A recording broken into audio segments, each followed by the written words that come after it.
আমি ছোটবেলা থেকেই অভিনেত্রী হতে চেয়েছিলাম। সিয়াম ইজ আ জেন্টলম্যান, ও খুবই ভালো, আর কোনো স্পেশাল কিছু খেতে চাইলে খাওয়ায়।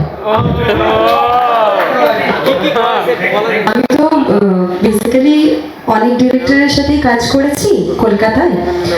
এখানে আমার প্রথম, তাই জন্য বাংলাদেশের আমার প্রথম ছবি হৃদয়ের সাথে, তাই হৃদয় সবসময় আমার ফেভারিট ডিরেক্টরই থাকবে।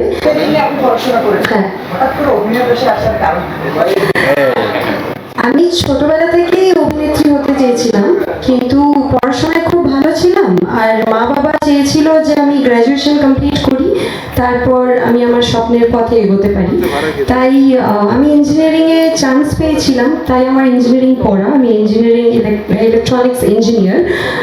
চাকরিও পেয়েছিলাম অনেক বড়, কিন্তু চাকরি করিনি কারণ আমি অভিনেত্রী হতে চেয়েছি। এইটাই হচ্ছে স্টোরি।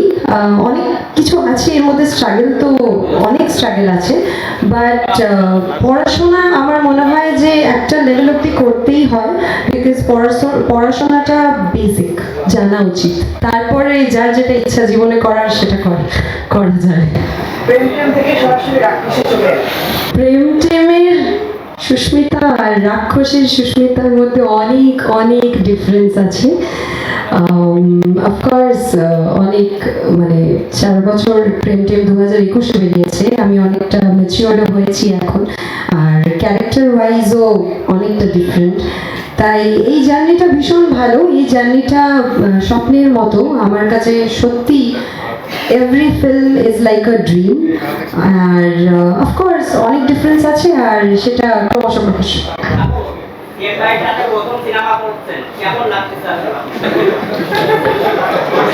এটা সিয়ামকে তো জিজ্ঞেস করলে না, আমায় জিজ্ঞেস করতে। সিয়াম ইজ আ জেন্টলম্যান, ও খুবই ভালো, অ্যান্ড ভীষণ হেল্প করে আমায়, আর কোনো কিছু না বুঝতে পারলে বুঝিয়েও দেয়, আর কোনো স্পেশাল কিছু খেতে চাইলে খাওয়ায়।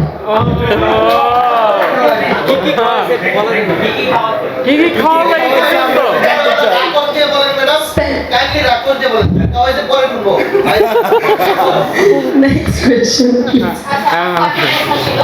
আপনি যেহেতু দুই বাংলাতে কাজ করেছেন, ওখানকার আর এখানকার ইন্ডাস্ট্রির মধ্যে এবং কাজের অভিজ্ঞতা কি পার্থক্য দেখেছেন, এবং কোনটা আপনার কাছে বেশি চ্যালেঞ্জিং? চ্যালেঞ্জিং তো সবটাই গো, কারণ আমি আউটসাইডার। আমি কলকাতাতেও কাউকে চিনতাম না তখন, যখন আমি ফিল্ম ইন্ডাস্ট্রিতে আসি। আমিও অডিশন দিয়ে অনেক কষ্ট করেই সিনেমা জগতে এসেছি, তাই ওটাও আমার জন্য ভীষণ ডিফিকাল্ট ছিল, এটাও আমার জন্য ভীষণ চ্যালেঞ্জিং। কিন্তু এখানে আসার পর এত ভালো সবাই, in fact Sharin, Azim, Hridoy, Siam, everyone is so nice, entire team is so nice. আমাকে একবারের জন্য এটা ফিল করায়নি যে আমি বাইরে এসে, অন্য জায়গায় এসে, বাংলাদেশে এসে সিনেমা করছি। আমাকে নিজের বোনের মধ্যে, একটু আগেই শেয়ারিং বলেছিল এই কথাটা, যে ও আমার দিদি। তাই আমার মনে হয় যে এত আদর, আপ্যায়ন, ভালোবাসা, আমাকে একদম নিজের মতো করে নিয়েছে, ফ্যামিলির মতো। তাই আমার একটু ভয় বা ওরকম কিছু নেই যে বাইরে এসেছি কাউকে চিনি না, এখন সবাই আমার ফ্যামিলি। তাই থ্যাংক ইউ সো মাচ।